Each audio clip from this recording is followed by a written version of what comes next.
Hello guys. आज का जो करंट अफेयर्स का सेशन है उसको हम आज स्टार्ट करेंगे। Before starting this current affairs का सेशन, ये जो लेक्चर है आपका, इससे पहले ऑलरेडी हमने जो है इसी पर्टिकुलर सेक्शन में दो ऑलरेडी वीडियोस अपलोडेड है। एक जो उसका पहला वीडियो है, पहले फर्स्ट वीडियो में हमने डिटेल में डिस्कशन किया है कि जो करंट अफेयर्स के जो लेक्चर्स होते हैं या फिर करंट अफेयर्स किस तरीके से आपको कवर करना चाहिए। उस सेशन में मैंने डिटेल में एक्सप्लेन किया है कि कौन सा सोर्स होना चाहिए, कौन से सोर्स से आपको पढ़ना है, कौन से सोर्स को आपको रिवाइज करना है, ठीक है, नोट्स कैसे बनाने हैं, न्यूज़पेपर में से कौन सा आर्टिकल आपको पढ़ना है, कौन सा नहीं पढ़ना है, सिलेबस क्या है करंट अफेयर्स का, सारी चीजें जो है वो मैंने ऑलरेडी उस पर्टिकुलर वीडियो में डिस्कस की है। तो सबसे पहले मैं चाहता हूँ जिसका भी ये पार्ट बाकी है, आप जो है सबसे पहले जाके उस पर्टिकुलर टॉपिक को जो है आप जाके एक बार देख के आना उस वीडियो को। नाउ उसके बाद का जो वीडियो है उसके ऊपर हमने पर्टिकुलर करंट अफेयर्स के ऊपर फोकस किया है। नाउ उस वीडियोस में मैंने कुछ जो सवाल थे वो डिस्कस किए थे, कुछ टॉपिक थे जिसको हमने इन डेप्थ लर्न किया था, लेकिन उस टॉपिक को आपको रिवाइज करना उतना ही ज्यादा इंपॉर्टेंट है। जैसे कि G20, जी हमने स्टार्ट किया था G20 के टॉपिक के साथ और फिर G20 को हमने डिटेल में डिस्कस किया था। जैसे कि एक उसमें टॉपिक डिस्कस किया था हमने, जो G20 की मेंबरशिप है भारत के पास आई है फ्रॉम 1 दिसंबर 2022 से लेके फर्स्ट जो अपना 30 नवंबर है, ठीक है, 30 नवंबर 2023 है। ये जो पीरियड है, इस पीरियड के दौरान भारत के पास रहने वाली है। इस G20 के दौरान कुछ इंपॉर्टेंट इनिशिएटिव लिए गए थे, जैसे कि जो अफ्रीकन यूनियन है, अफ्रीकन यूनियन हिस्सा बना था G20 का, ठीक है, जो अफ्रीकन यूनियन है आपका वो G20 का हिस्सा बना था। उसी के साथ साथ आपका जो G20 है इसमें इंपॉर्टेंट प्रोजेक्ट साइन हुआ था, that is IMECC, that is India middle east Europe economic corridor, ठीक है, IMECC। नाउ इसके बाद हमने ये भी देखा था कि इसी पर्टिकुलर G20 के दौरान आपको जो है टोटल 19 कंट्रीज इसमें ऐड है, आपके टोटल 19 कंट्रीज और दो ग्रुप्स, दो यूनियन इसका हिस्सा है। इसी का थीम हमने देखा था, G20 का थीम हमने देखा था one earth one family one world, ठीक है, one world one earth one family. This is particularly symbol जो आप थीम जो कहते हैं हम G20 का, उसको भी हमने डिस्कस किया था। उसी के बाद हमने एक चीज डिस्कस की थी कि G20 में total permanent members, permanent guest जैसे हम बोलते हैं, एक परमानेंट गेस्ट है और 8 जो है अदर गेस्ट बुलाए गए थे। जो एक परमानेंट गेस्ट है उसका नाम स्पेन है, जिसको हमने लास्ट टाइम में डिस्कस कर रखा था। उसी के बाद हमने इंपॉर्टेंटली अनुभव मंडपम के बारे में भी मैंने बात की थी आपको, ठीक है।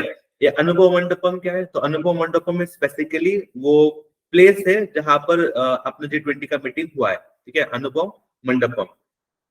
अब ये जो अनुभव मंडपम है स्पेसिफिकली याद करोगे तो मैंने ये भी आपको बोला था कि अनुभव Mandapam is a very important concept, बहुत ज्यादा इंपॉर्टेंट कॉन्सेप्ट है अनुभव मंडपम का। किसने दिया था ये कॉन्सेप्ट, ठीक है, महाराज बसवेश्वर, ठीक है, महाराज बसवेश्वर महाराज जो थे उनके द्वारा अनुभव मंडपम का कॉन्सेप्ट दिया गया था। और इसी को ही आगे जाके, इसी कॉन्सेप्ट के आगे लाके जो हमारा आज जहां पर हमने बना है, ठीक है, G20 का हमारा भारत मंडपम, इसी को हमने डेवलप किया है, इसी कॉन्सेप्ट को आगे लेके। याद रखना जो G20 जहां पर पर्टिकुलर हुई थी भारत मंडपम के अंदर, तो उसका जो कॉन्सेप्ट है वो अनुभव मंडपम से निकाला गया था, जो कि महाराज बसवेश्वर द्वारा दिया गया था।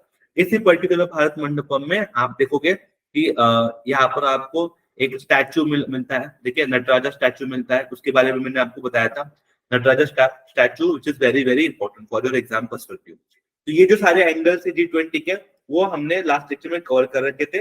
रिवीजन के लिए आपको ये रिवीजन करना बहुत ज्यादा इंपॉर्टेंट है। उसी के साथ साथ जो है हमने देखा था कि मोस्ट इंपॉर्टेंट ऑपरेशन अजय।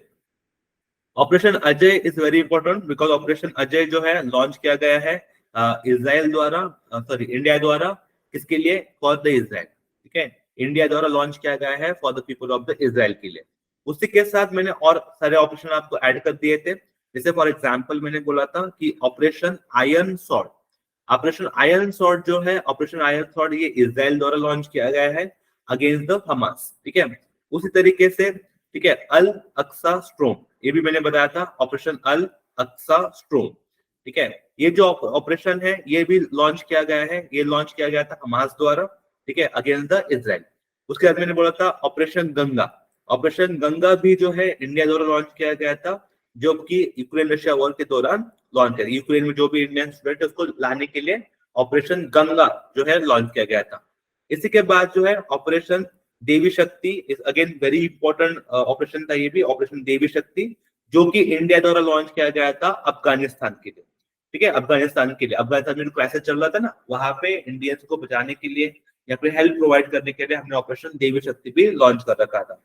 तो ये भी हमने लास्ट टाइम दिखा है। तो ये जो सारे ऑपरेशन है जो कि न्यूज में रख देते हैं। और एक ऑपरेशन है again very important, it is operation Kaveri. Operation Kaveri again is very important, this is launch by the India for the Sudan. ठीक है, जो सुदान में क्राइसिस हुए थे उस समय हमने ऑपरेशन कावेरी जो है उसको लॉन्च कर दिया गया था। There are all important operations, जो भी सारे ऑपरेशन हैं मैंने कल आपके साथ डिस्कस कर रखे थे। ठीक है, देखो रिवीजन इज द की, आप हमेशा याद रखना रिवीजन जो है सबसे ज्यादा इंपॉर्टेंट होती है।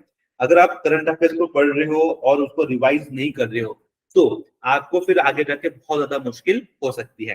दैट्स व्हाई हम जब भी करंट अफेयर्स का सेशन स्टार्ट करेंगे, एज वी डिस्कस, कि हम सबसे पहले जो 5 मिनट है हमारे या फिर 10 मिनट है शुरुआत के, वो पर्टिकुलरली हम जो है रिवीजन के ऊपर फोकस करेंगे और हम रिवाइज करने के बाद ही आगे बढ़ेंगे। ठीक है, नाउ आज का जो पर्टिकुलर टॉपिक्स है, इस पर्टिकुलर टॉपिक में हम क्या करने वाले हैं, टोटल 15 क्वेश्चन है जिनको हम टैकल करेंगे। उसमें से कुछ सवाल जो है मैंने लास्ट टाइम से जो हमने सवाल किए थे, लास्ट के जो फ्यू सवाल थे, लास्ट हमारे जो वीडियो है उसके जो लास्ट सवाल थे, वहां से कुछ सवाल उठाए हैं क्योंकि उसको हमने डिटेल में डिस्कशन नहीं किया था। तो आज पहले सबसे पहले उसको डिस्कस कर लेंगे और उसके बाद जो है नया सवाल आपका वेट कर रहे हैं। जैसे कि ये जो पर्टिकुलर डिस्कशन में था, जो कि मैंने आपको बोला था लास्ट टाइम में ही, कि ये पर्टिकुलर क्वेश्चन को आपको अटेम्प्ट करना है। जैसे क्वेश्चन क्या था कि अभी हालांकि जो इंटरनेशनल ओलंपिक कमेटी है उसका एक मीटिंग हुआ था। ये इंटरनेशनल ओलंपिक कमेटी का मीटिंग कहाँ हुआ होता, सबसे पहले वो याद रखो। ठीक है, इंटरनेशनल, आपको मेरे साथ ही नोट्स बनाने हैं। ठीक है, जिस जिस तरीके से मैं बोल रहा हूँ आपको भी उसी टाइप से नोट बना के रखने हैं। इंटरनेशनल ओलंपिक कमेटी, इसका जो मीटिंग है इस साल कहाँ पे हुआ है, इस साल इस कमेटी का मीटिंग इंडिया में हुआ है, ये याद रखना ना। इंडिया में कहाँ पे हुआ है, तो मुंबई में हुआ है। ठीक है, और मुंबई में भी कहाँ पे, जो जियो सेंटर है वहां पे। ठीक है, this is very important. International Olympic committee का मीटिंग भारत में हुआ है। भारत में भी कहाँ पे हुआ है, मुंबई में हुआ है, मुंबई में भी जियो सेंटर में हुआ है। नाउ ये जो ओलंपिक कमेटी का मीटिंग था, इसके दौरान कुछ इंपॉर्टेंट डिसीजन लिए गए थे। जैसे मैंने बोला था, उसका सबसे इंपॉर्टेंट डिसीजन क्या है कि भारत द्वारा भारत में 2036 को भारत में जो है आपका 2036 में क्या होने वाला है, भारत ने बोला है कि हम भी ओलंपिक को होस्ट करने का जो है हमने डिमांड रखी है कि हमने 2036 में जो है भारत में ओलंपिक होस्ट हम करेंगे। अब उसके बाद ना और एक चीज याद रखो, इसमें इसी मीटिंग के दौरान एक इंपॉर्टेंट डिसीजन लिया गया, एंड दैट डिसीजन इज कि ओलंपिक के जो स्पोर्ट्स इवेंट होते हैं उस स्पोर्ट्स इवेंट में क्रिकेट एक बड़ा ही इंपॉर्टेंट योगदान देगा, क्रिकेट भी उसका हिस्सा है। ठीक है, लेकिन ना ये एक चीज याद रखना, उस दौरान बस क्रिकेट को ही ऐड किया गया नहीं है, क्रिकेट के साथ साथ और भी स्पोर्ट्स है जिनको ये हिस्सा हो जाएगा। अब क्रिकेट में भी याद रखना, क्रिकेट में भी कौन सा मैंने बोला था, T20, क्रिकेट में भी कौन सा बोला था हमने, T20 बोला था। और इस T20 में टोटल 6 कंट्रीज होंगे। हाउ मेनी कंट्रीज या पार्टिसिपेट, टीम्स कितने पार्टिसिपेट करेगी, टोटल 6 टीम्स जो है आपकी वो पार्टिसिपेट करेंगी इन अ क्रिकेट सेक्शन। क्रिकेट का वर्ल्ड कप मतलब होगा और उसमें ओलंपिक में होगा, उसमें कौन सा सेक्शन होगा आपका, T20 का सेक्शन होगा। T20 में कितने टीम्स ऐड हो जाएंगे आपकी, टोटल 6 टीम ऐड हो जाएगी। अब देखो एक स्पोर्ट्स तो हमने पढ़ लिया कि क्रिकेट ऐड होने वाला है, लेकिन बस क्रिकेट ऐड नहीं होने वाला है, ये भी याद रखो। That's why I take this question again. देखो कौन कौन से गेम ऐड होने वाले हैं वो आपको याद करना है। सबसे पहले देखो क्रिकेट T20 ये तो फिक्स है, लेकिन उसके बाद यू नीड टू रिमेंबर एक इंपॉर्टेंट इवेंट होता है, that is called soft ball. ठीक है, soft ball is again very important incident जो ऐड होने वाला है। उसी के साथ आपको you have one more, that is a flag football. ठीक है, again this is very unique thing जो आपका 36 का जो भी ओलंपिक होगा उसके दौरान भी सारी चीजें आपको दिखी जाएंगी। लेकिन उससे पहले 2028 में अमेरिका यूएस में जो ओलंपिक होने वाला है, लॉस एंजल्स वहां पे जो होगा, वहां पर जो ओलंपिक होने वाली है उसमें याद रखना 2028 में अमेरिका में जो ओलंपिक होगी उस ओलंपिक के दौरान आपको ना अलग अलग खेल वहां पे ऐड होने वाले ओलंपिक में। सबसे पहला कौन सा खेल ऐड होने वाला है? क्रिकेट। क्रिकेट को कौन सा फॉर्मेट? T20। उसके बाद सेकेंड पे softball, then flag football, then we have a very important sport that is called squash. Squash भी इसमें ऐड होने वाला है, प्लस इसमें और एक ऐड होने वाला है that is again very important, that is lacrosse. Okay, lacrosse, ये ऐड रखना। तो टोटल कितने बन गए फिर? 1, क्रिकेट एक हो गया, soft ball second, flag football third, squash fourth and lacrosse fifth. तो टोटल 5 गेम जो है आपके ऐड होने वाले हैं, नए गेम है जो कि ऐड होने वाले हैं आपके लॉस एंजल्स में, जो यूएस का ओलंपिक, यूएस में जो लॉस एंजल्स का ओलंपिक होगा वहां पे जो है ये सारे खेल ऐड होने वाले हैं। ठीक है, क्रिकेट, क्रिकेट का T20, soft ball, flag football, squash and lacrosse. ठीक है, याद रखना। अब इसके साथ साथ ना और एक सवाल जो है आपको हमेशा पूछा जाता है कि भाई ये जो ओलंपिक का जो आपका होने वाला है इवेंट, ये इवेंट 2024 में कब होने वाला है?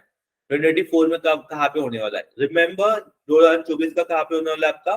फ्रांस में जो है वो होने वाला है। एंड 2021 का जो कहाँ पे हुआ था, ये पर्टिकुलरली जापान में हुआ था। ठीक है, ये कहाँ पे हुआ था? 2021 का जापान में हुआ था। और अभी आने वाला 2028 का जो आने वाला है वो कहाँ पे होने वाला है? यूएस में होने वाला है, लॉस एंजल्स।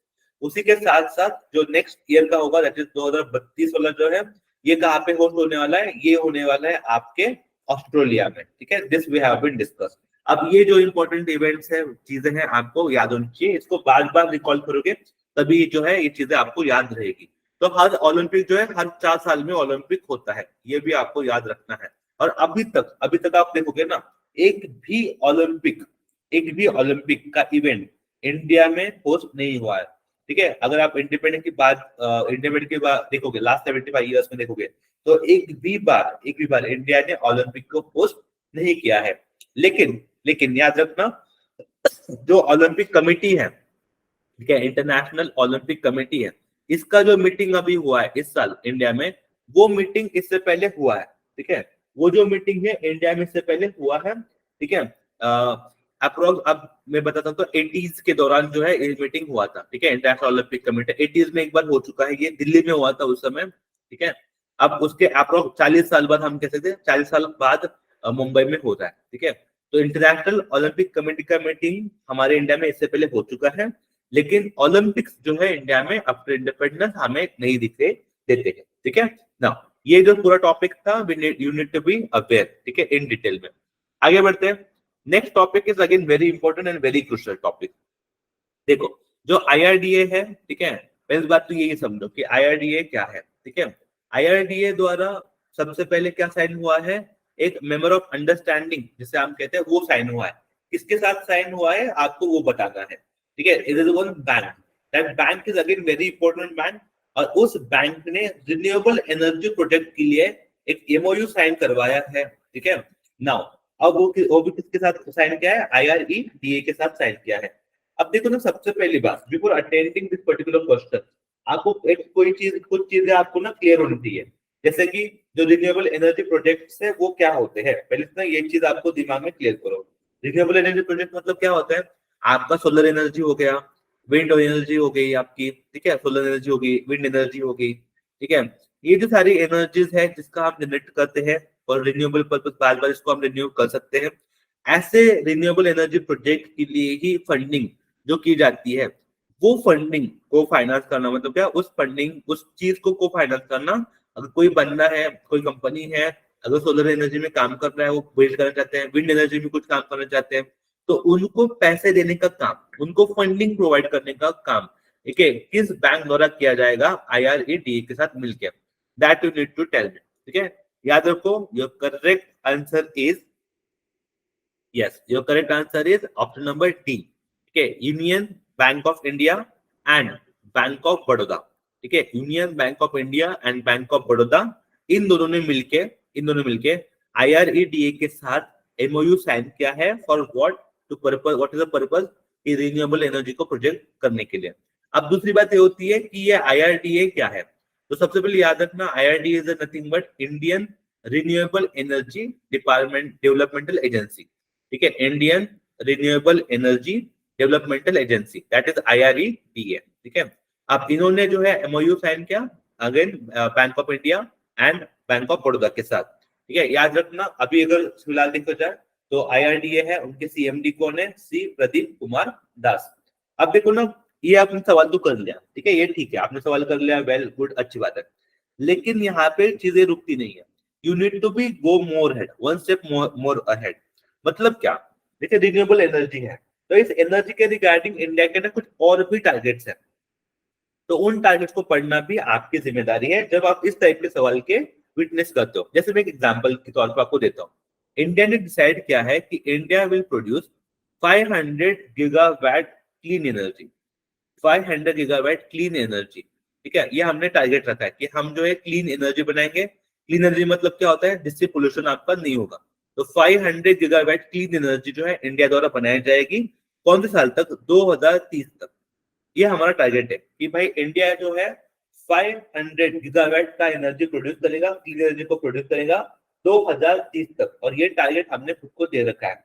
अब बस ये टारगेट नहीं है, इसके साथ अगर आप और एक टारगेट देखोगे, ठीक है, और एक टारगेट है सेम रिगार्डिंग कि भाई इंडिया जो है 5 million ton, 5 million ton, I repeat, India जो है 5 मिलियन टन का हाइड्रोजन प्रोड्यूस करेगा। और वो भी कौन सा वाला हाइड्रोजन है? Green hydrogen. India had decided to produce a 5 million ton green hydrogen up to the year of 2030। Same year target है कि 2030 तक हमें 500 गीगावाट क्लीन एनर्जी का प्रोजेक्ट भी साइन करवाना है। इसको भी हमने अचीव करना है कि भाई 500 गीगावाट का क्लीन एनर्जी प्रोजेक्ट भी हमें अचीव करना है। और उसके साथ साथ हमें क्या करना है? जो आपका ग्रीन हाइड्रोजन है, ठीक है, तो ग्रीन हाइड्रोजन में भी हमें 5 million ton green hydrogen produce करना है, ठीक है, अप टू द ईयर 2030। तो ये भी हमारा टारगेट है। इसी के साथ साथ अगर आप देखोगे तो इंडिया ने कुछ डिसीजन भी लिया है। उसका एक डिसीजन है कि India want to become a global hub. India wanted to become a global hub for what? For green ship. India wanted to become a global hub for green ship up to the year of 2030। 2030 का ये भी target है। ठीक है, तो ये जो सारे टारगेट्स है जो इंडिया द्वारा लिए जाते हैं, इंडिया द्वारा किए जाते हैं, जिसके लिए क्या होता है ना, रिन्यूएबल एनर्जी को हम प्रमोट कर सके, रिन्यूएबल एनर्जी प्रोजेक्ट कर सके। तो इस टाइप के प्रोजेक्ट को फाइनेंस करने की जिम्मेदारी जो होती है वो भी बैंक उठाती है। इसीलिए ये जो IRDA है, रिन्यूएबल एनर्जी का डिपार्टमेंट है हमारा, उसको सपोर्ट करने के लिए, उनके प्रोजेक्ट को सपोर्ट करने के लिए union Bank of India and Bank of Baroda है, वो आगे आए हैं। ठीक है, अब इसके साथ में आपको और एक चीज है, बस इससे लिंक करके एक चीज है जो अभी मेरे दिमाग में आई है, तो वो भी मैं आपको बनाना चाहता हूँ। जैसे अभी ये तो हम एक साइड कर ही रहे हैं, लेकिन एक पर्टिकुलर प्रोजेक्ट है, ठीक है, जैसे हम कहते हैं ना वेस्टर्न कोस्ट जो है इंडिया का, वेस्टर्न कोस्ट, वहां पे ना हम एक रिफाइनरी बिल्ड कर रहे हैं। वेस्टर्न कोस्ट ऑफ इंडिया का, वेस्टर्न कोस्ट ऑफ इंडिया मतलब क्या है? अगर मैं यहाँ पे ऐसे तरीके से ड्रॉ करूँ तो ये जो कोस्ट है आपका, ये वाला कोस्ट, जैसे we call it western coast, ठीक है, तो वेस्टर्न कोस्ट ऑफ इंडिया पे ना एक रिफाइनरी प्रोजेक्ट बनने जा रहा है।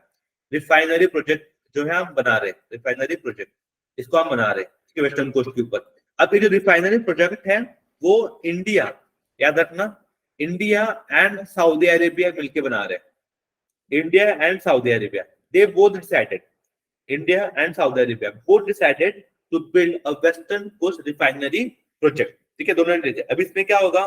देखो, हम जो है ना दुनिया भर से क्रूड ऑयल लेके आएंगे, दुनिया भर से जो है क्या करेंगे, हम क्रूड ऑयल लेके आएंगे, और क्रूड ऑयल को क्या करेंगे? फिर रिफाइन करेंगे और फिर बाकी दुनिया को बेचेंगे।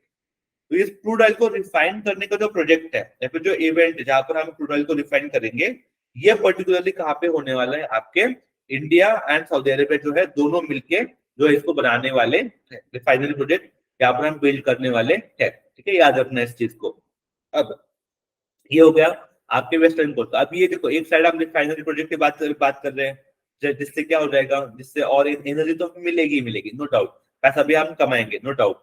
लेकिन क्या है ना, दुनिया भर में कार्बन डाइऑक्साइड भी उतने ज्यादा बढ़ेगा इससे। ठीक है, तो ये चीज भी सही है, रिन्यूएबल एनर्जी एक साथ हम रिन्यूएबल एनर्जी कर रहे हैं, एक साइड ये सारी चीज है। हाँ, लोकेशन बता देता हूँ आपको, ये जो रिफाइनरी प्रोजेक्ट है आपका रत्नागिरी में होने वाला है। ठीक है, ठीक है, रत्नागिरी लोकेशन क्या है? ठीक है, रत्नागिरी में इसका लोकेशन जो है डिसाइडेड हुआ है कि यहाँ पर रिफाइनरी प्रोजेक्ट बनेगा। ठीक है, अब और एक चीज भी याद रख लेना, ये दिस इज वेस्टर्न कोस्ट के ऊपर है। इसी के साथ साथ ना जो आपका ईस्टर्न कोस्ट है, इंडिया का जो ईस्टर्न कोस्ट है, ठीक है, देखो ये वाला कोस्ट जो अभी मैं लाइन ड्रॉ कर रहा हूँ, ये जो ईस्टर्न कोस्ट है, ठीक है, ये जो ईस्टर्न कोस्ट यहाँ पे सपोज पड़ता है आपका चेन्नई, यहाँ पर let's say you have Chennai, तो चेन्नई से लेके, ठीक है, दिस इज चेन्नई, चेन्नई से लेके डायरेक्टली एक इंफ्रास्ट्रक्चर प्रोजेक्ट बिल्ड होने वाला है, जो डायरेक्टली कहाँ लिंक करेगा, चेन्नई टू वॉल्दोर्फ। ठीक है, अब ये जो प्रोजेक्ट है दैट इज कहाँ पे बिल्ड हो रहा है, ये कहाँ पे पार्ट है, किसका पार्ट है, ये रशिया। तो from Chennai to Russia we have this corridor. अब ये कहाँ पे बिल्ड हो रहा है, आपके ईस्टर्न साइड में बिल्ड होने वाला है। तो this is something which is on right side, western side, and something on eastern side. देखो बात समझो मेरे को, एक साइड आप रिन्यूएबल एनर्जी के टारगेट हिट कर रहे हैं, और दूसरी साइड में हम ये प्रोजेक्ट भी हमारा साइन कर रहे हैं। बोथ आर वेरी इंपॉर्टेंट, क्योंकि इंडिया को क्या करना है, हमें डेवलप करना ही है। For your exam point of view all this facts are very important, आपको ये सारे फैक्ट जो है लिख के लेने हैं। आगे बढ़ते हैं, देखो जो नेक्स्ट टारगेट्स है हमारा, या फिर नेक्स्ट क्वेश्चन है वो आपके सामने पेश होने जा रहा है। रेमबा, yes, this is again very important question. Recently Shashikanta दास जो हमारे गवर्नर है, आरबीआई के ऑनरेबल गवर्नर है, उनको A+ ग्रेड मिला है। पहली बात तो मेरा सवाल यही है कि किसने दिया है A+ ग्रेड, पहले वो समझ लो। जो global finance central bank report है, global finance central banker report है, उसके द्वारा 2023 में जो लिस्ट जारी की गई थी कि दुनिया के सबसे बेहतरीन गवर्नर की लिस्ट, ठीक है, और उनको जो है उन्होंने रैंक किया था। तो इनमें से शशिकांता दास जी है, उनको रैंक किया गया था, he is selected as +A grade governor. अब आपको क्या बताना है कि ऐसे कितने गवर्नर को रैंक किया था, how many governors have been ranked as A+ grade governor in 2023, ऐसे कितने गवर्नर थे, अकेले थे, अकेले शशिकांत जी थे जिनको रैंक किया गया था, या इनके साथ और कोई भी था। पहले एक बात समझो मेरा, before I attempting this question. देखो जो ग्लोबल गवर्नर्स है, इनको जो याद है लिस्ट है, ये हमेशा निकलती है। अब यहाँ पर ना ऐसा नहीं है कि इनको फर्स्ट मिला था, ठीक है। If you look at Raghuram Rajan, very famous and very important personality, ठीक है, रघुराम राजन साहब। तो रघुराम राजन जो थे हमारे आरबीआई के एक्स गवर्नर, उनको भी जो है A+ ग्रेड मिल चुका है, ठीक है, ये पहली बात याद रखना। शशिकांता दास साहब को तो मिला ही है दिस ईयर, लेकिन इससे पहले किनको मिला था, रघुराम राजन जो थे हमारे, उनको मिला था, ठीक है। These are both governors received this award. लेकिन इस साल का जो अवार्ड लॉन्च हुआ है, कितने गवर्नर्स होंगे जिनको ये मिला है, you need to tell me the number. आपको नंबर में बताता है कि इनके साथ और कितने लोग थे। तो रिमेंबर याद रखना है आपको कंपल्सरी कि कम इसमें से कितने लोगों को मिला है, टोटल 3 लोगों को, के टोटल 3 लोगों को जो है इस साल आपका जो है best banker governor A+ grade award जो है मिला है, ठीक है। I repeat, A+ grade award, A+ grade award जो मिला है, जो देते हैं global finance central bank report. I repeat, A+ grade जो global finance central bank report द्वारा दिया जाता है, वो अवार्ड इस साल जो भारत के गवर्नर है शशिकांता दास साहब, उनको मिला है, ठीक है। और इनके साथ साथ और जो 2 लोग हैं उनको भी मिला है। For example Thomas J Jordan, इनको मिला, ये कहाँ के है, ये स्विट्जरलैंड के हैं, इनको भी ये मिला है, ये स्विस नेशनल बैंक के गवर्नर्स है। उसी के साथ साथ जो टिंग होंग है, ठीक है, ये पर्टिकुलर टिंग होंग जो है आपके वियतनाम से है, ठीक है, तो उनको भी जो है आपका अवार्ड मिला है। तो टोटल 3 लोग हो गए। 1 person is from India, that is doctor Shashikanta Das, उसी के साथ साथ स्विस नेशनल बैंक से स्विट्जरलैंड से, and third is from Vietnam. इन तीनों पर्सनैलिटी को जो है इस साल का बेस्ट गवर्नर अवार्ड, यानी कि यू कैन से आपके जो ग्रेड A है, ये A+ ग्रेड अवार्ड है, उनको मिला है।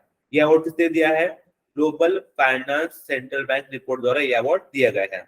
अब मैंने उसके साथ एक भी ऐड कर दिया है आपको कि अगर आप भारत की बात करें तो भारत को जो है ये अवार्ड इससे पहले किसको मिला था, देखो 2015 में, स्पेसिफिकली बताता हूँ मैं, 2015 में जो ये अवार्ड मिला था, किसको मिला था, डॉक्टर रघुराम राजन, जो गवर्नर है, very important personality Raghuram Rajan साहब है, उनको भी ये अवार्ड मिला है। एंड उनको पहली बार मिला था, पहले गवर्नर वही थे जिनको ये अवार्ड मिला था, A+ ग्रेड अवार्ड। लेकिन इस साल जो है शशिकांत दास को मिला है, and he become second governor, ठीक है, ये अवार्ड मिलने वाले ये सेकंड गवर्नर है, ठीक है ना। अब याद रखना थोड़ा ना, इसको भी रिसर्च करके लिख लो आप, ठीक है। जो शशिकांत दास साहब है उनके बारे में थोड़ा सा पढ़ लेना। एक एग्जाम्पल देता हूँ मैं आपको, जैसे शशिकांत दास साहब जो है आपके, वो अभी आरबीआई करंट गवर्नर है, और ये आरबीआई के 25th नंबर के गवर्नर है। इसको याद कर लेना कि शशिकांत दास साहब जो है वो आरबीआई के अभी के 25th गवर्नर ऑफ आरबीआई है। ठीक है, इनका नंबर कितना है? 25th नंबर इनका है। ठीक है नाउ, और अभी जो हमारे G20 का सेशन चल रहा है, मतलब जो G20 का सेशन अभी जो हमारे चल रहे हैं, देखो G20 ना नवंबर तक चलने वाला है, ये भी याद रख लेना। तो G20 का होस्टिंग पावर हमारे पास है। तो वहां पर ना 15 जो फाइनेंस कमीशन का ऑफ इंडिया, फाइनेंस कमीशन का जो मीटिंग हुआ है, मेंबर्स जो इकट्ठा आए हैं आपके फाइनेंस कमीशन के, तो वहां पे ना एज अ शेर्पा, ठीक है, शेर्पा मतलब क्या होता है, मैंने कल बताया था आपको शेर्पा क्या होता है, they give the direction to the meeting. तो वो देने का काम भी किनका है? डॉक्टर शशिकांत दास उन्हीं का ही है। ठीक है, अब और एक चीज याद रख लेना कि ये जो है भारत के सेकेंड टर्म जो है इनका, with the second term of the 3 year, ये दिसंबर 2024 तक जो है भारत के गवर्नर, आरबीआई के गवर्नर जो है रहने वाले हैं। जैसे ये ना 25th गवर्नर है, शशिकांत दास साहब जो है 25th गवर्नर है आरबीआई के। उस तरीके से मुझे बताओ आप, ठीक है, tell me the first governor of RBI, RBI के ना पहले गवर्नर कौन थे? ठीक है, so I hope everybody is aware कि ऑस्बॉर्न स्मिथ साहब जो थे, he was the first governor of RBI। उसी के साथ जो ना, आप देखो ये तो मैंने बता दिया फर्स्ट गवर्नर कौन थे। आप मुझे कमेंट करके बताओ कि भारत के कौन से वो पहले आरबीआई के गवर्नर हैं, आरबीआई फर्स्ट आरबीआई गवर्नर, लेकिन किसके लिए है वो पहले आरबीआई के गवर्नर? Indian governor.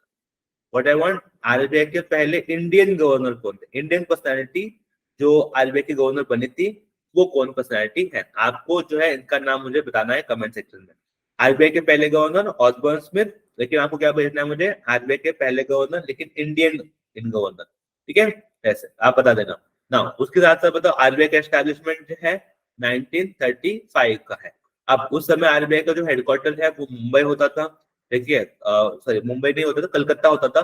आप उस कलकत्ता को छोड़ के अभी 1937 में आरबीआई शिफ्ट देमसेल्फ टू, कहाँ पे शिफ्ट कर दिया आरबीआई ने? उससे हटके RBI shifted to the Mumbai.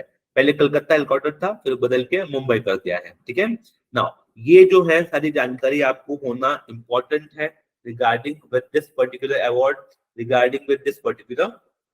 ठीक है, चलो आगे बढ़ते हैं। नेक्स्ट सवाल आपके सामने पेश हो रहा है। This is again very important question. ठीक है, मैंने कल भी बोला था इसके बारे में, सवाल के बारे में आपको, which of the following is not member of SCO? Why I added this question particularly this again? तो ना देखो, SCO जो है ना, SCO is very important for you. Why SCO is very important?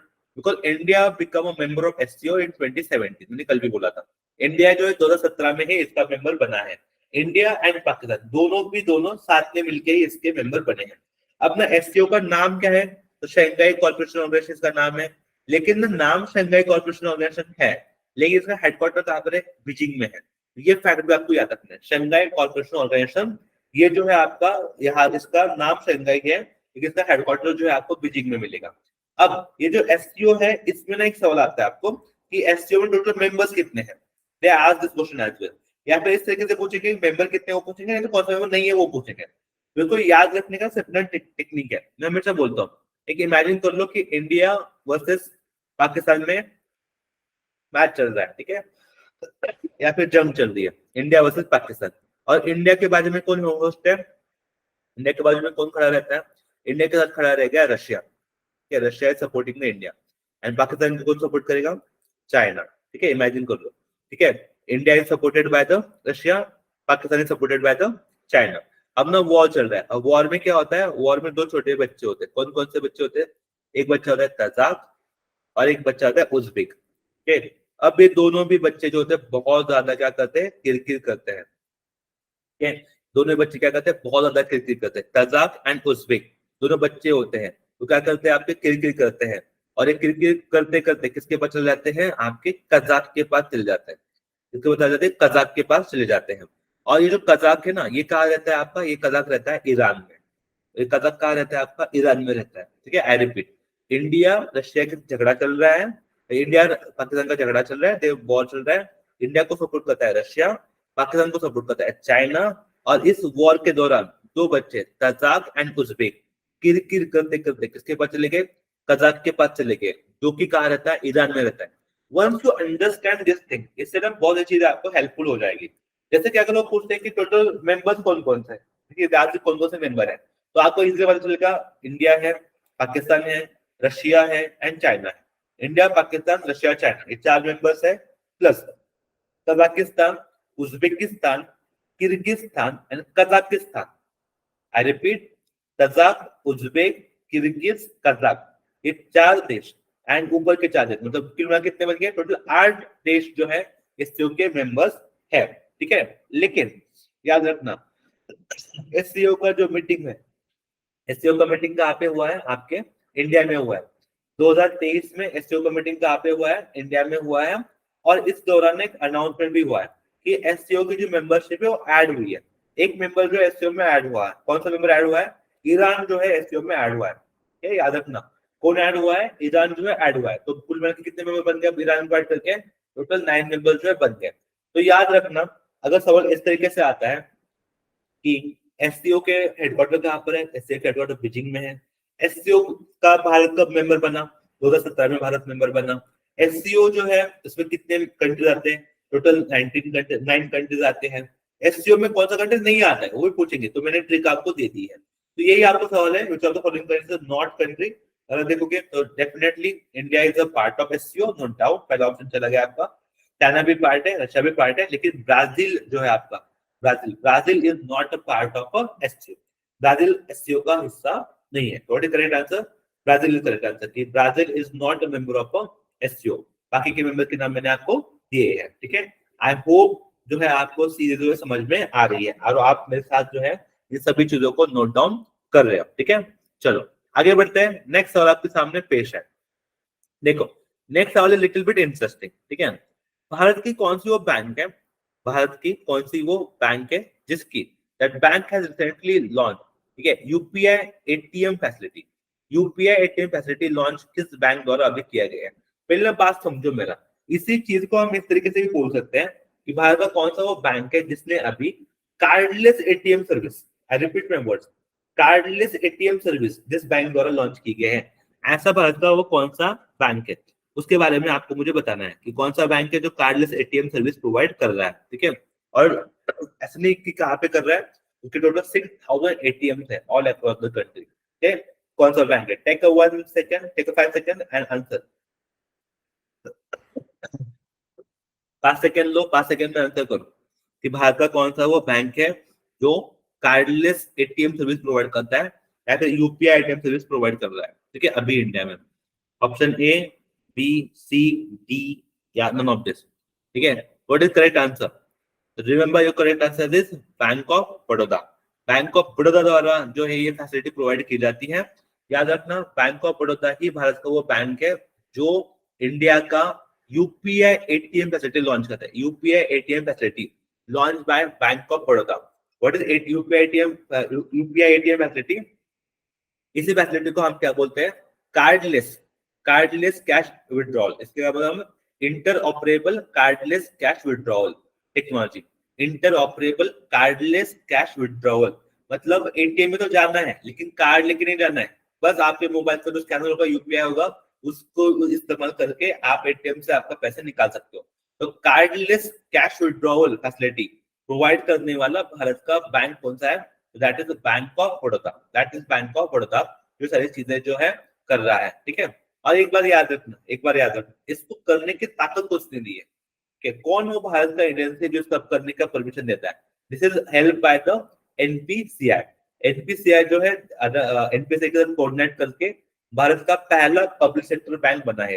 ये बैंक ऑफ बड़ौदा भारत का पहला public sector bank बना है जिसके द्वारा जो है आपका ATM, UPI ATM system, cardless ATM system जो है लॉन्च किया गया है। बिना कार्ड का इस्तेमाल किए एटीएम में जाके पैसे निकालना, इसको लॉन्च करने का काम किसका है? बैंक ऑफ बड़ौदा ने ये काम किया है। आपको ये चीज आराम से याद रखनी है, ठीक है।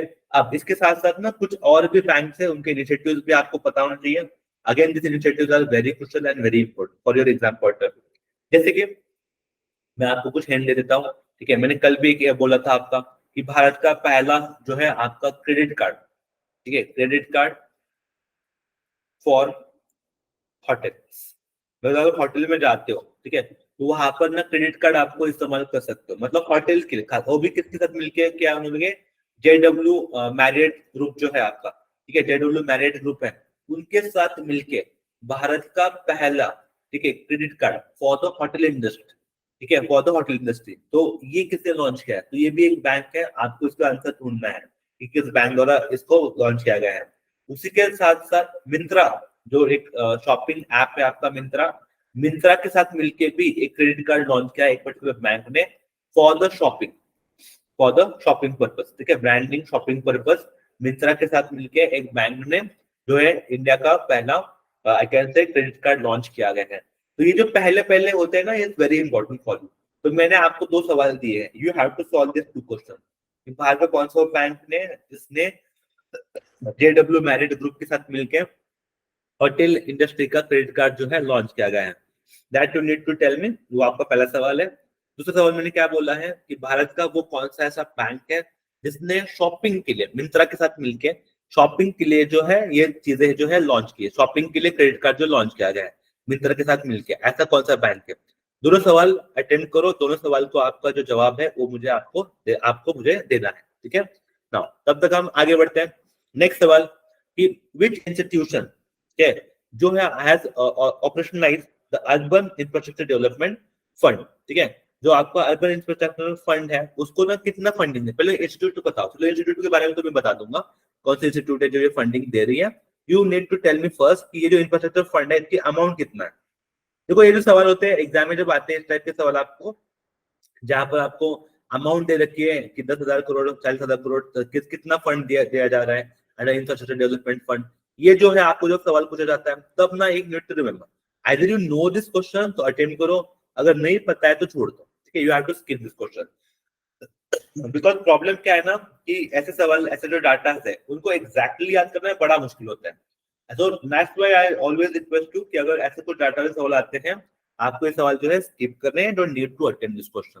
देखो समझो, ये जो पर्टिकुलर फंड है, पहली बात ना यही याद कर लेना, ये जो फंड जो है आपका, देखो अर्बन इंफ्रास्ट्रक्चर के बारे में बोला जा रहा है, अर्बन इंफ्रास्ट्रक्चर डेवलपमेंट फंड। तो पहली बात तो कौन सी मिनिस्ट्री होगी? तो ये union housing and urban affairs ministry होगी। पहली बात तो ये याद रख लेना। आप ना क्या करो, एक हेडिंग दो, पहले सबसे पहले ऊपर हेडिंग दो कि अर्बन इंफ्रास्ट्रक्चर डेवलपमेंट फंड। तो अर्बन इंफ्रास्ट्रक्चर डेवलपमेंट फंड किस बैंक द्वारा दिया जाता है? तो बैंक कौन सी मिनिस्ट्री द्वारा ये फंड लॉन्च हुआ है? तो ministry of urban and urban housing. ठीक है, ministry of urban and housing, इसके द्वारा जो है आपको ये पर्टिकुलर फंड जो है लॉन्च हुआ है। ठीक है ना, दूसरी बात यही है कि इसमें क्या होने वाला है, तो देखना जो भी भारत के tyre 1 and tyre 2 cities, tyre 3 city है, ठीक है, टायर 2 एंड टायर 3 सिटी है, उनमें जो है आपको इंफ्रास्ट्रक्चर डेवलपमेंट के लिए जो फंड है वो प्रोवाइड किए जाने वाले हैं। अब ना एक बात देख लो, ये जो फंड है वो फंड कहाँ से आने वाला है, पैसे कौन देने वाला है? तो मिनिस्ट्री ऑफ अर्बन हाउसिंग देने वाली है। अब कितना फंड देने वाली है? तो याद रखना टोटल 10,000 करोड़ देने वाली है। How much amount they decided to give? 10,000 crore amount जो है उन्होंने देने का निश्चय लिया है। अब ये जो फंड जो है वो तो आ ही जाएगा, ठीक है, लेकिन ये फंड को मैनेज कौन करेगा? इस फंड को कौन देखेगा? तो याद रखना जो भी इंडिया का नेशनल हाउसिंग बैंक है, इंडिया नेशनल हाउसिंग बैंक, ये इंडिया का नेशनल हाउसिंग बैंक जो है इस फंड को रेगुलेट करेगा। अब ये जो फंड है, इस फंड जो है आपके आरआईडीएफ के लाइन के ऊपर बनाया जाएगा। What is RIDF? Rural infrastructure development fund क्या है? ठीक है, याद रखना rural infrastructure development fund is very important. इसको फंड को जो है नाबार्ड द्वारा चलता है, चलिए पहले याद रखना। ठीक है, ये जो फंड है आपका वो नाबार्ड द्वारा चलाया जाता है, इसको भी याद रख लेना। लेकिन आपका जो अर्बन वाला फंड है, that fund is regulated by the national housing bank. Repeat, urban housing and जो अर्बन फंड है आपका, अर्बन इंफ्रास्ट्रक्चर डेवलपमेंट फंड, ये नेशनल हाउसिंग बैंक द्वारा रेगुलेट किया जाता है। इसमें टोटल 10,000 करोड़ रुपए डाले गए हैं रिसेंटली ताकि अर्बन इंफ्रास्ट्रक्चर डेवलप हो। और यहाँ पर कौन कौन सी अर्बन सिटीज ऐड की गई है? टायर 2 एंड टायर 3 सिटीज इसमें क्या की गई है? ऐड की गई है। और टोटल अगर मैं बात करूं तो टोटल 459 सिटीज में ऐड है। 459 सिटीज जो है इसमें आपके जो है ऐड है, टोटल 459 सिटीज जो है आपको इसमें ऐड की गई है। ठीक है, आई होप आपको ये फंड के बारे में पता चलता है। किसी भी तरीके से अगर सवाल आता है इस फंड के रिगार्डिंग तो आपको जो है एग्जैक्टली आंसर देना है। ठीक है ना, इसमें मैंने और एक सवाल, एडिशनल सवाल आपसे करवाया है, जो आरआईडीएफ है, रूरल इंफ्रास्ट्रक्चर डेवलपमेंट फंड। तो ये जो आरआईडीएफ है ये किसके द्वारा चलाया जाता है? नाबार्ड द्वारा जो ये फंड है आपको चलाया जाता है। आरआईडीएफ जो आपका नाबार्ड द्वारा जो है चलाया जाता है। ठीक है। नाउ नेक्स्ट सवाल करते हैं। अगला सवाल आपके सामने आ रहा है, ठीक है, लेट्स मूव अहेड। अगला सवाल है वेरी इंपॉर्टेंट, कि which what is the name given to India's first AI powered anti drone system। Anti drone system, पहली बात तो समझो what is anti drone system. Anti drone system मतलब क्या होता है कि जब भी ड्रोन्स आपके जो एक्टिव होते हैं या फिर जो भी आपके ड्रोन आ रहे हैं, देखो वो कभी कभी क्या होता है बहुत सारे ड्रोन एक साथ आ जाते हैं। अभी आपने इसराइल का देखा होगा, इसराइल का एक वेरी फेमस सिस्टम है आयरन डोम। ठीक है, आयरन डोम उनका सिस्टम है। उनका आयरन डोम सिस्टम क्या करता है कि अगर उनके पास अगर कोई रॉकेट भी आ रहे हैं, बहुत सारे बड़े बड़े रॉकेट को इसराइल के ऊपर बचाए जा रहे हैं, तो उनका आयरन डोम सिस्टम क्या होता है, एक्टिवेट हो जाता है। ताकि क्या होता है फिर यहाँ से अगर कुछ भी रॉकेट आ रहे हैं, कुछ भी बसाए जा रहे हैं रॉकेट, तो उनको वो क्या करेगा, आयरन डोम यहीं पे पकड़ लेगा। मतलब इस रेंज के आगे वो जाने नहीं देगा। रॉकेट का जो है यहीं पे रॉकेट क्या हो जाएंगे आपके, डिफ्यूज हो जाएंगे, यहीं पे रॉकेट क्या हो जाएंगे यहाँ पे डिफ्यूज हो जाएंगे, इसी पर्टिकुलर पार्ट में रॉकेट खत्म हो जाएंगे। ठीक है, उसको कहते हैं आयरन डोम फैसिलिटी, जो किसके द्वारा लॉन्च की गई है, जो इसराइल इस्तेमाल करता है हमास से बचने के लिए। अब उसी तरीके से क्या है ना, अपने को भी दुश्मन की कुछ कमी है नहीं है, अपने अराउंड बहुत सारे दुश्मन घूमते रहते हैं। तो अगर कभी इंडिया के ऊपर ड्रोन से अटैक करने की बारी आएगी, कि कोई लोग है ड्रोन से अटैक कर रहे हैं सपोज इंडिया से, तो we need to protect our self. ठीक है, तो इससे प्रोटेक्ट करने के लिए इंडिया ने एक एआई पावर्ड, ठीक है, एआई पावर मतलब आर्टिफिशियल इंटेलिजेंस पावर, इससे एक एंटी ड्रोन सिस्टम बनाएगी। कौन सिस्टम बनाई है हमने, एंटी ड्रोन सिस्टम बनाई गई है। तो आपको बताना है इस सिस्टम का नाम क्या है। ठीक है, टेक अ फ्यू सेकंड्स, आप फ्यू सेकंड ले and mark your correct answer. ठीक है, what is the correct answer? Remember, your correct answer is the option number C. That is Indra Jal. ठीक है, Indra Jal जो है, this is again very important. This is India's first, I can say, first AI powered anti drone system है। ठीक है, याद रख लेना किसके द्वारा बनाई जाती है। तो ये अगर सवाल पूछते हैं किसके द्वारा बनाई गई है, तो this has been developed by the Greeny Robotics द्वारा बनाई गई है, जो कि एक हैदराबाद में बेस्ड रोबोटिक कंपनी है। ठीक है, हैदराबाद की कंपनी है, उन्हीं के द्वारा जो है ये पर्टिकुलर सिस्टम जो है बनाई गई है। ठीक है, ग्रेट। और ये एआई पावर्ड है, मतलब आर्टिफिशियल इंटेलिजेंस इसको रेगुलेट करता है। Now next, this is again very special question.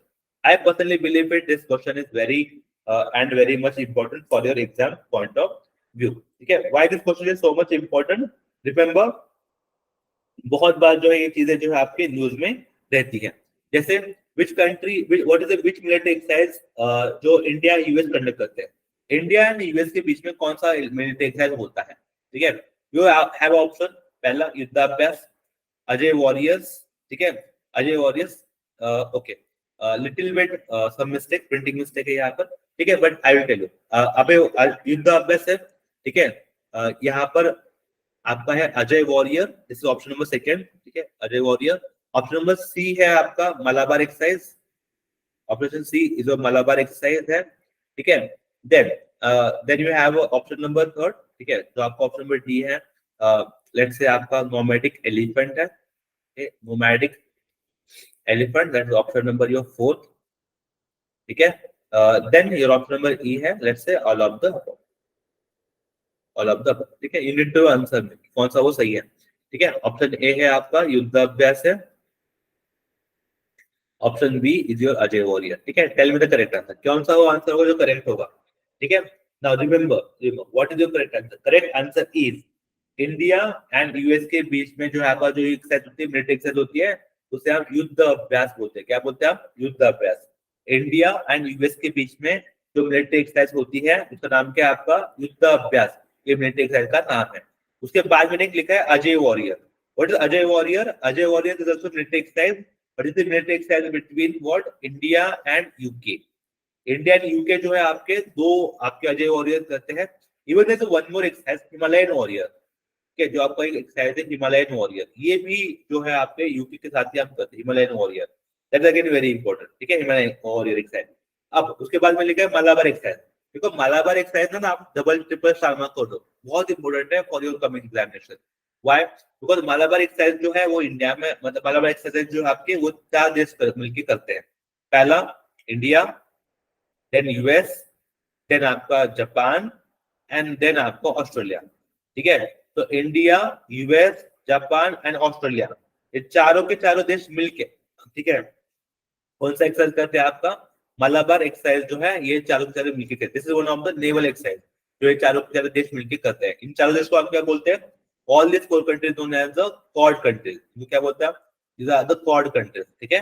Now इस तरीके के जो जो मिलिट्री एक्सरसाइज है, जो जो इंपॉर्टेंट मिलिट्री एक्सरसाइज होते हैं, जो जिसका अभ्यास भारत द्वारा किया जाता है, इन सभी मिलिट्री एक्सरसाइज के बारे में आपको जानकारी रखना बहुत ज्यादा इंपॉर्टेंट है। ठीक है।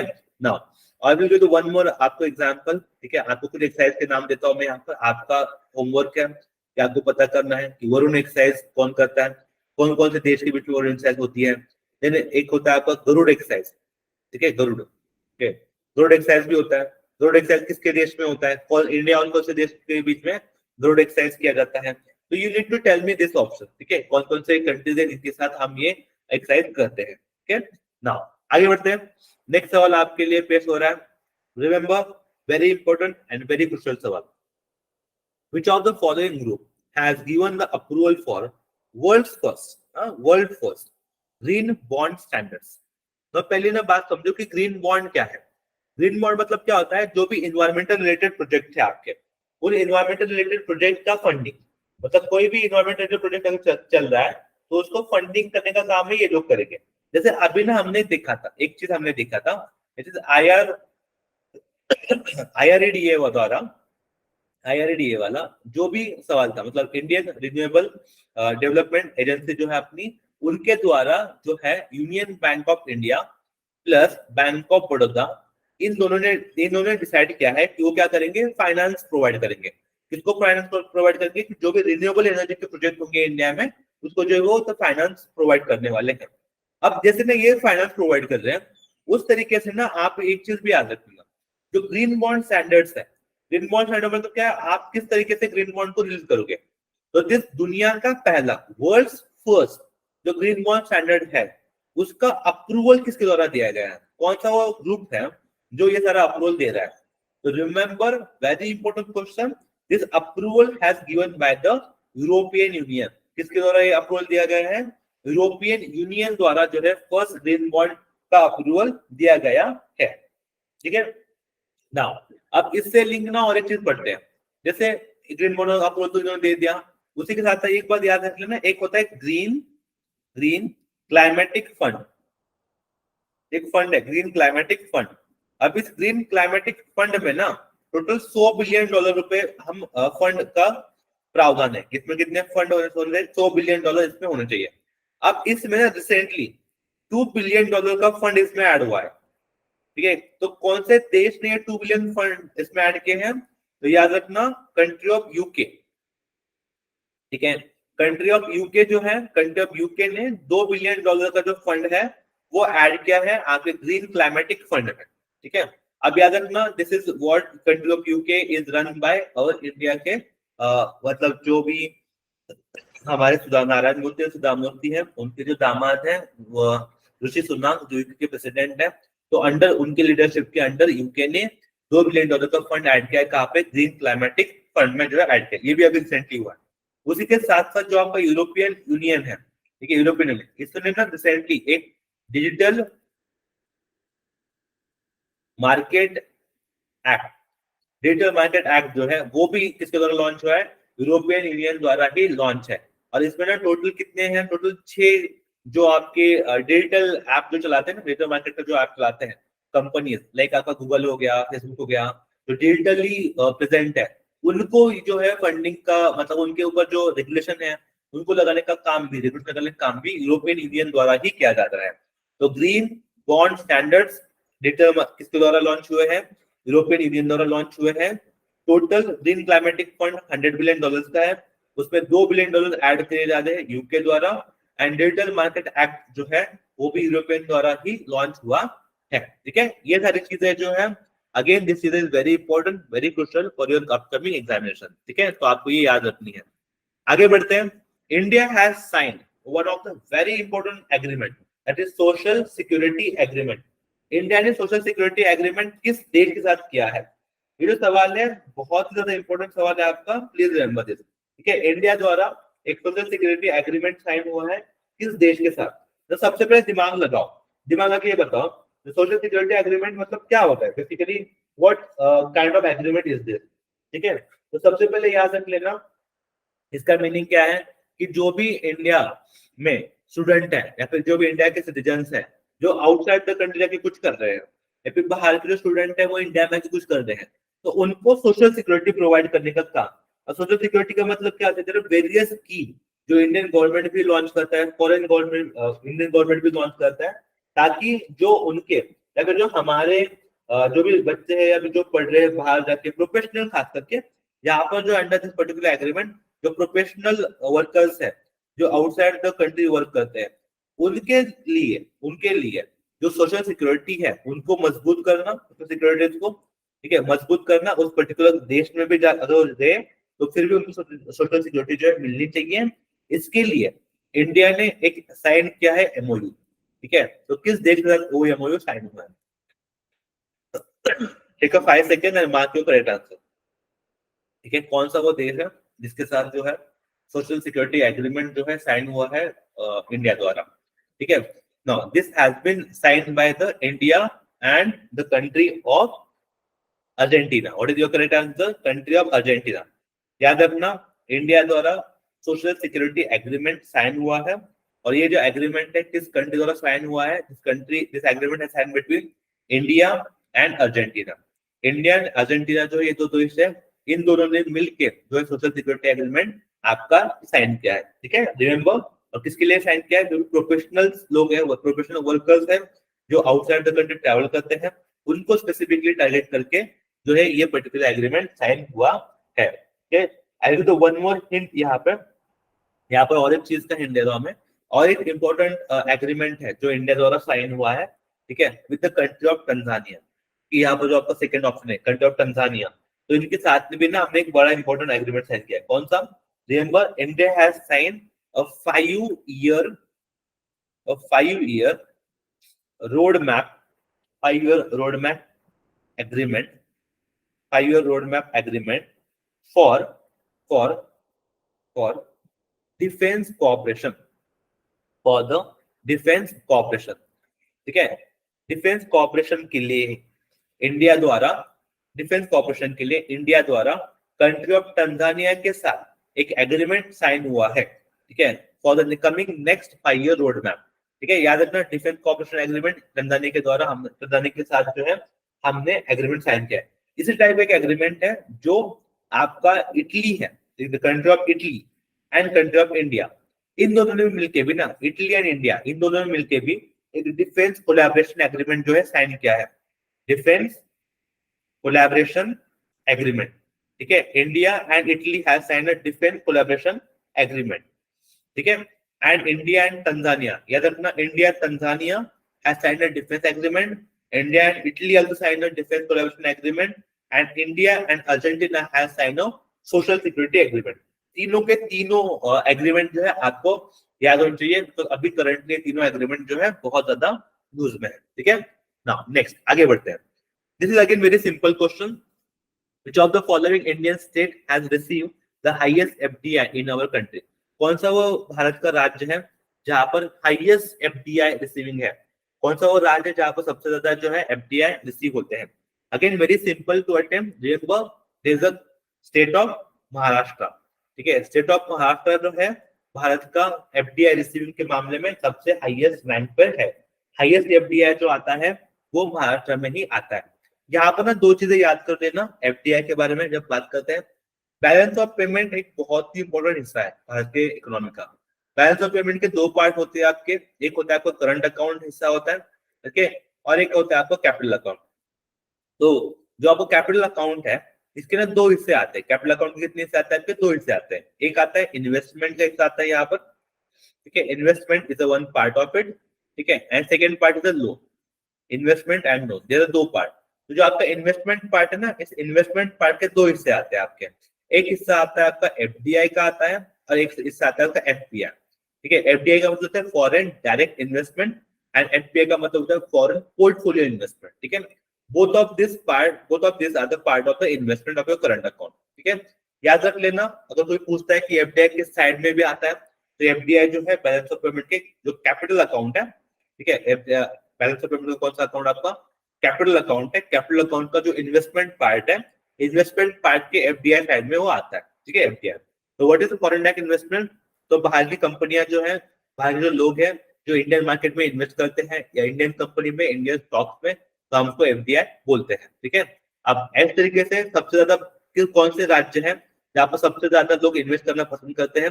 तो ये दिखा गया है इधर महाराष्ट्र जो राज्य है, महाराष्ट्र राज्य में लोग ज्यादा पसंद करते हैं एफडीआई ऐड करना या फिर एफडीआई रिसीव करना।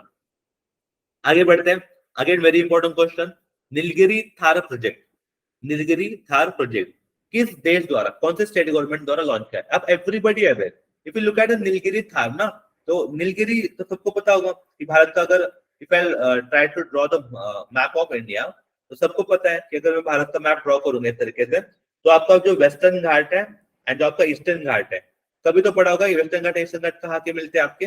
नीलगिरी हिल्स, यहाँ पे हिल्स है, दैट इज नीलगिरी हिल्स, ठीक है। यहाँ पे जो है आपके ये आते हैं, ठीक है। तो इसी पर्टिकुलर एरिया में आपका एक एनिमल है, नीलगिरी थार एनिमल है, जो इसी पर्टिकुलर एरिया में आपको मिलता है, नीलगिरी हिल्स के पास ही मिलता है, ठीक है। तो यहाँ पे कौन सा वो गवर्नमेंट है, स्टेट गवर्नमेंट है, जिसने पर्टिकुलर ये नीलगिरी थार प्रोजेक्ट, मतलब इनको बचाने का प्रोजेक्ट है, उन्होंने लॉन्च किया है। You have to mark, option is Kerala, Tamil Nadu, Karnataka, Andhra Pradesh, none of the.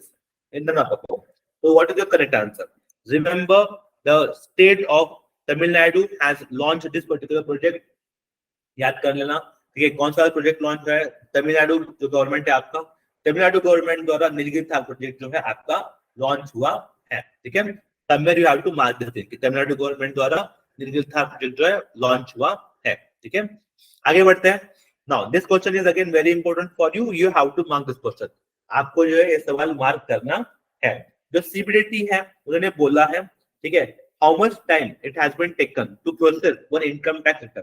जब भी आप आईटीआर फाइल करते हो, इनकम टैक्स रिटर्न जिसे हम बोलते हैं आईटीआर, जब आईटीआर फाइल करते हो, तो आईटीआर फाइल करने के बाद आईटीआर को सॉल्व करने, मतलब प्रोसेस करने के लिए, आईटीआर को प्रोसेस करने के लिए कम से कम कितने दिन मिलते हैं, अगर कितने दिनों तक आपका जो आईटीआर है प्रोसेस हो जाता है, ठीक है। इनकम टैक्स रिटर्न सब फाइल करते हैं, आई होप, ठीक है। क्या लगता है आपको कितने समय के अंदर, कितने समय के अंदर जो आपका आईटीआर है जो प्रोसेस होता हुआ, ठीक है, and this has been claimed by the CBDT, ठीक है। तो याद कर लेना व्हाट इज करेक्ट आंसर। यहाँ पर your correct answer is 10 days.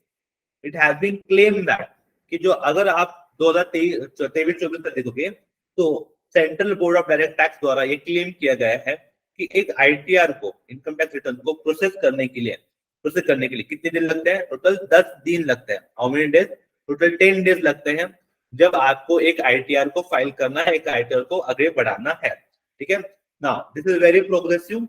2019-20 में अगर देखोगे तो वो समय में 82 डेज लगते थे, ठीक है। तो हमने 82 डेज को घटा के अभी कहाँ पे आए हैं? हमने 10 दिनों तक आए, which is very very progressive in nature, ठीक है। I hope you are getting the things. आगे बढ़ते हैं। नेक्स्ट सवाल, ये जो सवाल है, ठीक है, this has been done repeatedly comes in the slide, लेकिन हाँ, आई होप आपको जो आज जो सवाल हमने डिस्कस किए हैं, this is again very important, ठीक है। रिमेंबर, आईआरडीए द्वारा रिन्यूएबल एनर्जी प्रोजेक्ट के लिए जिसको फंडिंग दी गई, Union Bank of India and Bank of Baroda को जो है, they have been co-finance this renewable energy project, ठीक है। Yes, that's great. I hope आपको जो है, जो हम सिखा रहे हैं या फिर जो सारा डिस्कशन हम लोग कर रहे हैं, सारी की सारी चीजें आपको क्लियर हो रही है, आपके दिमाग में जा रहा है। तो इस तरीके से हम ट्राई करेंगे मैक्सिमम सवाल अटेंड करने का, हर समय हर दिन नए नए लेक्चर के साथ, ठीक है। लेकिन आपको जो है सारे नोट्स मेरे साथ बनाने हैं। आपको जो भी टॉपिक्स में बताता हूँ यहाँ पर, वो सारे टॉपिक्स को आपको मेरे साथ कवर करना है, ताकि आपके नोट्स अच्छे से बने। कल कल चीजों में हम स्टार्ट करेंगे, तो मैं सबसे पहले आपको रिविजन करवाऊंगा जो भी आज हमने किया है, और रिविजन करने के बाद ही हम आगे बढ़ेंगे, ठीक है। Now thank you so much guys, all the best, have a nice time.